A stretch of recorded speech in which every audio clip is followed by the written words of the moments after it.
يا لغتي عربية حسبي بأنك منطقي وبيان. Assalomu alaykum va rahmatullohi va barakatuh. Bismillah, bugungi darsimizda moziy, muzori va amr fe'llaridagi ikkiliklar haqida gaplashib o'tamiz. Ya'ni bir ish harakatni ikkita shaxs amalga oshirsa, buni fe'l orqali qanday ifodalaymiz? Avvalo moziy fe'llarini ko'rib chiqamiz. Moziyda birinchi shaxs mutakallim uchun biz ikkimiz yozdik demoqchi bo'lsak, kataba fe'lini ko'plik shaklini ishlataveramiz. Ya'ni agar ko'plikka nisbatan biz yozdik demoqchi bo'lganimizda katabina deb aytar edik. Deylik, bir guruh talabalar darsni yozishdi va ular aytishadiki, katabina darsi. Katabina darsini ishlatishadi. Biz yozdik ma'nosida. Va ikkilik uchun ham xuddi mana shu shakl ishlatilar ekan. Ya'ni biz ikkimiz yozdik deb turib, ikkita shaxs aytsa ham xuddi shunday katabina deb aytadi. Ana endi muxotobda, ya'ni siz ikkingiz yozdingiz deb ikkinchi shaxsga aytmoqchi bo'lsak, kataba fe'liga tuma zomiri biriktirilishi kerak va bunda fe'lning oxiri ham sukunlanadi. Natijada katabtuma fe'li hosil bo'ladi. Buni ma'nosi aytganimizdek, siz ikkingiz yozdingiz degani. Bu fe'l muannas uchun ham, muzakkar uchun ham ishlatiladi, jinsda farqlanmaydi. G'oyibda, ya'ni uchinchi shaxsda esa u ikki ayol yokida u ikki erkak yozdi demoqchi bo'lsak, avvalo fe'llarning birlik shaklini olib kelishimiz kerak. Ya'ni agar biz u erkak yozdi deganimizda kataba deb aytar edik. Birlik muzakkar uchun. Uni ikkilikka o'girishda esa biz alif, ya'ni aliful isnayndan foydalanamiz. Bu alif ikkilik alifi deb aytiladi. Ya'ni ikkilikka dalolat qiladi. Katabaga alif qo'shilganda kataba hosil bo'ladi. Buni ma'nosi u ikki erkak yozdi degani. G'oyib muzakkar ikkilik uchun. Ana endi u ayol yozdi demoqchi bo'lsak, katabat fe'lini ishlatar edik. Ikkilikka o'girish uchun ham xuddi yuqoridagidek unga alif, ikkilik alifini qo'shishimiz kerak.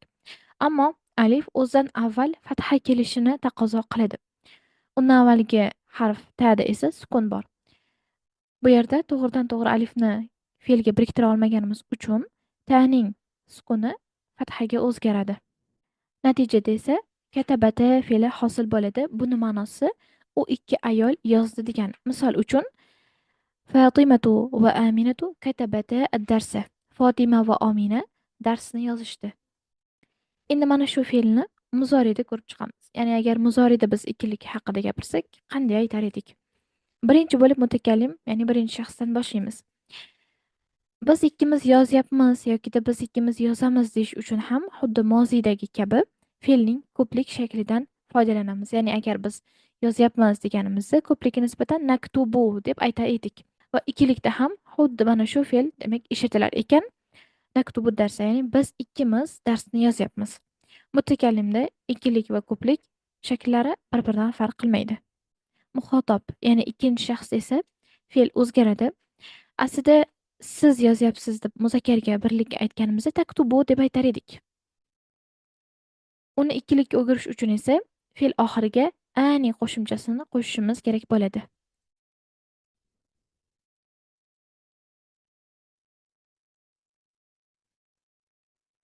Natijada taktubani fe'li hosil bo'ladi. Mana shu taktubani degani muzakkar uchun ham, muannas uchun ham siz ikkingiz yozyapsiz yokida siz ikkingiz yozasiz degani ekan. Fe'l muannas yokida muzakkarda farqlanmaydi. Endi esa g'oyib haqida gaplashamiz. Agar u erkak yozyapti deganimizda fe'limiz yaktubu tarzida aytilar edi, muzakkar birlik uchun. Uni ham ikkilikka o'girishda biz ani qo'shimchasidan foydalanamiz. Fe'l oxiriga anini biriktirishimiz kerak. Mana shunda yaktubani fe'li hosil bo'ladi. Demak, buni ma'nosi u ikki erkak yozyapti degani ekan. U ayol yozyapti deganimizda esa taktubu deb aytardik. Uni ham ikkilikka o'girishda ani qo'shimchasidan foydalanamiz va fe'limiz taktubaniga o'zgaradi. Demak, bu fe'lning ma'nosi u ikki ayol yozyapti degani ekan. Endi esa amrning ikkiligini yasab ko'ramiz. Barchaga ma'lum, amr fe'li faqatgina muxotobdan yasaladi, ya'ni biz bir ish harakatni qilishlikni faqatgina qarshimizdagi insonga buyura olamiz. Demak, muxotob fe'lidan amr yasab ko'ramiz. Muxotobning ikkiligi taktubani bilan bo'ladi dedik, muzakkar va muannas uchun birdek. Taktubani fe'lidan amr yasashda bir narsaga e'tibor berishimiz kerak. Bu fe'l nun harfiga tugagan. Ya'ni arab tilidagi af'alul xamsa 5 fe'l turkumiga kiradi. Va yodinglarda bo'lsa, biz arab tilida 5 fe'l muzoridagi o'sha nunga tugagan beshala fe'lning i'robi boshqa fe'llarnikidan farq qiladi degandik. Ya'ni ularning rof holati domma bilan emas, balki fe'l oxiridagi nunning fe'lda sobitligi bilan, ya'ni fe'lda turishi bilan bilinadi. Nasb yoki jazm i'robi esa fatha va sukunni o'rniga mana shu nunning fe'ldan tushib ketishligi bilan bo'ladi. Endi taktubani fe'ldan amr yasaganimizda birinchi qiladigan ishimiz fe'ldan muzoriyat harfini tushirib yuborish bo'ladi. Taktubanidan ta'ni tashlab yuboramiz. Ikkinchi amalimiz esa fe'lga qaraymiz.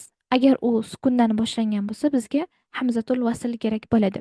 Taktubani fe'ldan muzoriyat harfi bo'lgan ta'ni tushirib yuborganimizdan keyin fe'l sukundan boshlanib qoldi, ya'ni sukunli kaf. Biz bu holatida fe'lni talaffuz qila olmaymiz, shuning uchun uning boshiga hamzatul vaslni olib kelamiz. Uni harakati esa fe'lning o'rta undash harakatiga bog'liq. Kataba fe'lining o'rta undash harakati domma bo'lganligi uchun hamzatul vaslga ham domma harakatini beramiz. Uchinchi qiladigan amalimiz esa o'zi amr fe'li mavzusida aytilgandek fe'lni jazmlash kerak. Va yuqorida eslatib o'tganimdek, bu fe'l af'alul xamsaga kirgani uchun uning jazm holati nunning tushib ketishi bilan bo'ladi, sukun bilan emas. Demak, nunni tushirib yuboramiz. Hosil bo'lgan fe'l esa uktuba bo'ldi.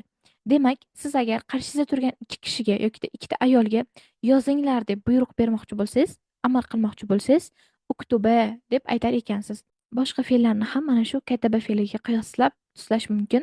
Mozi, muzori va amrning ikkilik o'rinlarida. 30-darsdagi matnni o'qiymiz va tarjima qilamiz. Bu yerda aytilyaptiki, yaqifu bil babi fatayani. Eshik oldida ikkita yigit to'xtadi. Mudarris ularga aytayaptiki, udxula, ya'ni kiringlar ikkingiz. Man antuma, sizlar kimsiz? Ahaduhuma, ulardan biri aytayaptiki, nahnu talibani jadidani. Biz yangi talabalarimiz. Mudarris marhaban bikuma, xush kelibsiz. Min ayna antuma, qayerdansiz? Ulardan biri aytibdi, nahnu minas-Sin.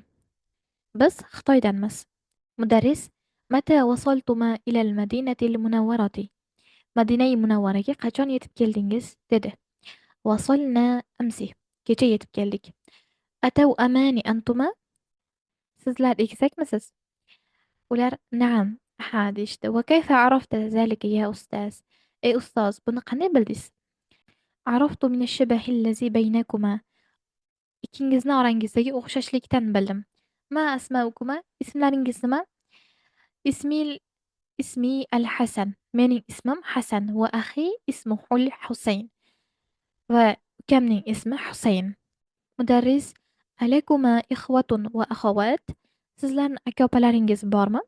Lana akhawani va ukhtani. Bizni ikkita akamiz va ikkita opamiz bor. Amma al-akhawani fay'amalani fi maktabi khututin jawiyatin. Akalarimizga kelsak, ular aviakompaniyada ishlashadi. وقد درس في معهد اللغة هذا قبل سنوات. Va ular bir necha yillar avval mana shu til institutida o'qishgan. Va ammal ukhtani, opalarimizga kelsak, fatadrusani fil madrasati sanawiyya. Fatadrusani fil madrasati sanawiyya. Ular yuqori maktabda o'qishadi. Kanat lana ukhtani ukhrayani matata fi as-sighar. Bizni yana ikkita boshqa singlimiz bor edi. Ular yoshlikda vafot etishgan. Mudarris so'rayapti. Fi ayyi kulliyatin turidani an tadrusa ba'da dirasati al-lughati al-arabiyya. Arab tilini o'rgangandan so'ng qaysi fakultetda o'qishni xohlaysiz? Uridu an adrusa bi kulliyati ash-shari'ati. Husayn aytibdi, men shariat fakultetida o'qishni xohlayman. Amma al-Hasan fayuridu an yadrusa bi kulliyati al-Qur'ani al-Karim. Hasanga kelsak, u Qur'oni Karim fakultetida o'qishni xohlaydi.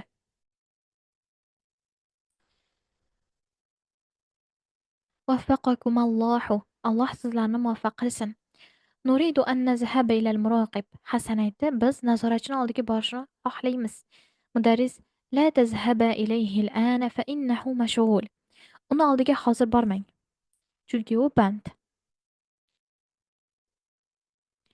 Yumkinukuma an tazhaba ilayhi ba'da intihai al-hissati. Uni oldiga para tugaganidan so'ng borishingiz mumkin. Izhaba al-ana ila al-maktabati فخذ الكتب المقررة. Hozir kutubxonaga boring va belgilangan kitoblarni olib keling. Mana shu bilan ular o'rtasidagi suhbat tugadi. Birinchi mashqda matn asosida savollar berilgan. Bularga mustaqil o'zingiz javob berasiz. Mana shu bugungi darsimizning mavzusi edi. Xulosa qiladigan bo'lsak, biz moziy, muzori yoki amr fe'llarda ikkilikni yasashlik uchun fe'l oxiriga aliful isnayn, ya'ni ikkilik alifini qo'shishimiz kerak bo'lar ekan.